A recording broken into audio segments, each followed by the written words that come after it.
So the first thing is knowing how the machine works. When you are cranking out your rows on the machine, the yarn that's going from the yarn tensioner up and through the yarn holder, as you crank the machine around, those needles hook down and grab onto the yarn and pull it down into the two small pegs. The drop stitch is happening because the hook is not grabbing onto the yarn as it's coming through the yarn holder for some reason. So what could be the cause of this? The first thing I always check is to make sure I have a really good cast on, because that's the foundation for your entire project. I like to start at my white needle and I hook the yarn under the white needle, and then I crank forward and go over the next needle. And you don't want it overly tight. This will bind up your machine, and you don't want it too loose. If it's too loose, then you can get drop stitches as well. So you just want it to be just right. So we're kind of like Goldilocks here. We don't want it too loose. We don't want it too tight. We want it just right. I call it kind of like kissing the front and back side of every other needle. And we do this every other all the way around until we get back to our white needle. And at this point, you want to make sure you're not going under two needles or you're not going over two needles. It's every other one on the back and then on the front. If you go under two in a row or over two in a row, you'll also get a drop stitch as you start to crank your rows because it can't lock the knit stitches into place. Also, as you're doing your cast on, the needles that you're going under with, you want to make sure that it's catching that yarn and it's pulling it down in between the two pegs. So once you get back to your white needle, here is what the cast on should look like on your machine, just having the cast on with no additional rows. It should be over and under each needle all the way around. So it looks like this. Again, if you find that you skipped a needle and you've gone over two or have gone under two, you want to remove the yarn and redo your cast on. Before we go to crank our first row, you also want to check to make sure your yarn is not stuck on top of the big pegs like this. If any of them are, you want to push it down and under because you can get a drop stitch that way too if it's stuck on top of those big pegs. And this is at any point when you're cranking out the rows. Before we begin our first row, let's talk about our yarn holder. So I stopped this row at my 47th needle because my 48th needle is where I started. So I don't want to put the yarn underneath my 48th needle yet. First, it needs to go into the yarn holder.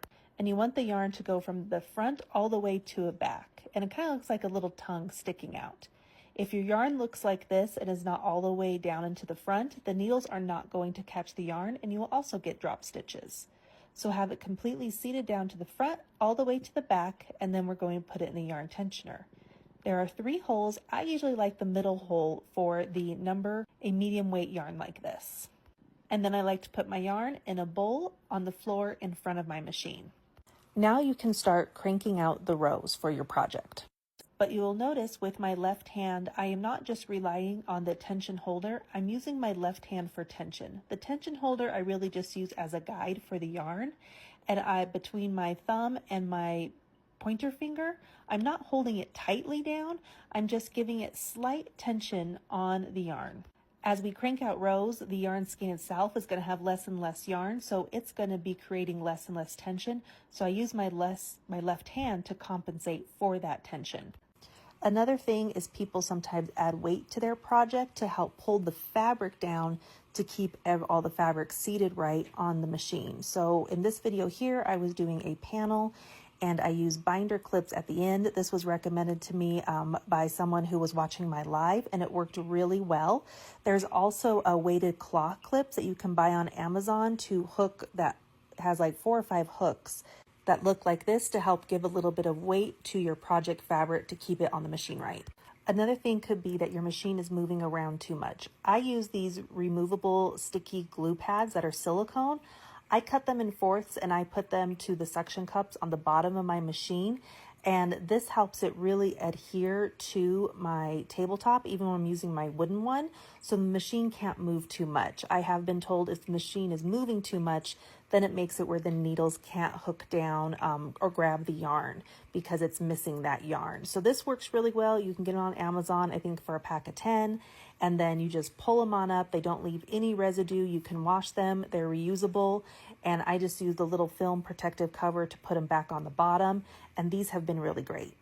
Lastly, drop stitches can also happen when your fabric is too thick for the machine. This is a number 5 bulky weight yarn. This is my example. It's too thick for my machine, and you'll see as I start to crank it out, it will, after about probably row 8 or 9, it starts dropping a ton of stitches.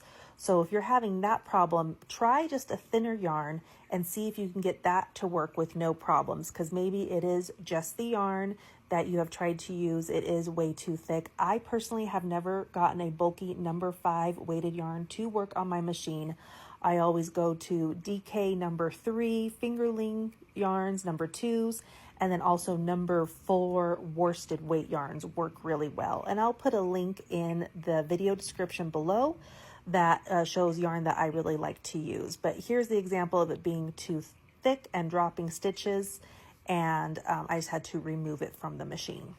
Another thing that can happen is you will fix a drop stitch and then it just seems like that exact same one keeps popping off the machine. It keeps dropping. So in the rest of the video, I have stitched on my tutorial on how I fix a drop stitch. This is my drop stitch that has popped off of the needle and has dropped. So as you can see here, we have loops over these 2 small pegs.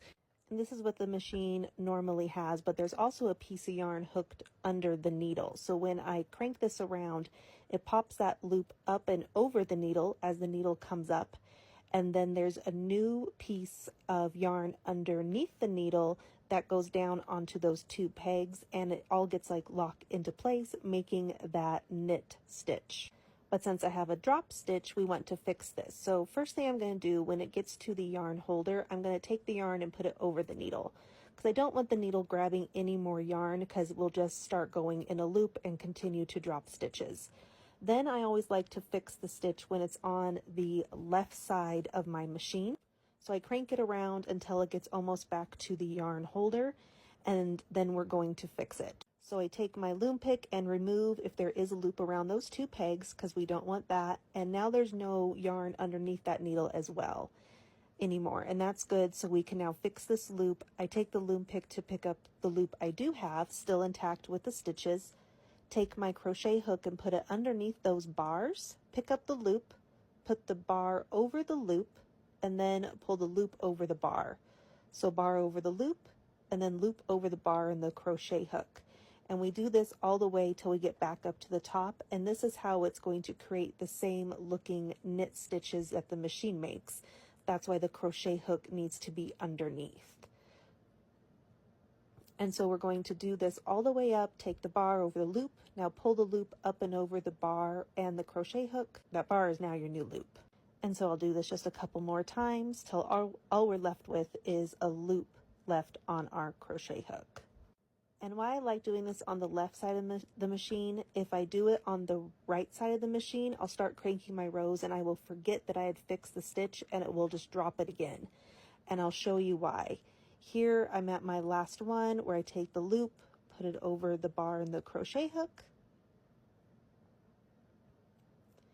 Now that I have this loop, I'm going to put this loop back on the 2 little pegs of this needle.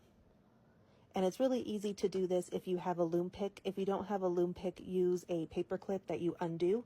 So you have just something with a little bit of an angle to hold down the yarn over those pegs. If you don't hold this loop down as we crank it, it's just going to pull up the needle as we crank around, and it will pop that loop right off of the needle and the pegs. There's nothing for it to lock into, so it will just continue to drop your stitch again. So hold that loop down that you just put on, and now let the needle come up through that, keeping that loop down onto those 2 pegs. And then let the needle catch the new yarn through your yarn holder. And then now when that needle goes down, everything is going to be locked into place when it catches that needle. And then when you continue to crank your rows, everything is going to continue to lock in place and make the knit stitches. So that's why I do it on the left side before we get to the yarn holder, so I can just make sure I hold that loop down and then everything gets caught correctly and locked into place. If I fix the stitch on the right side of the yarn holder, I always seem to forget that I fixed the stitch, or I'll forget which needle I fixed the drop stitch on, and then the needle will come up, it will pop off that loop, and then I have the same issue and I am fixing drop stitches. I really hope this video helped with some ideas on why drop stitches can be happening and how to fix them. If you know of any other reasons why drop stitches are happening and how to fix them, please let me know in the comment section below, because I love learning from all of my fellow crafters. Thank you so much for watching, and happy crafting, everybody.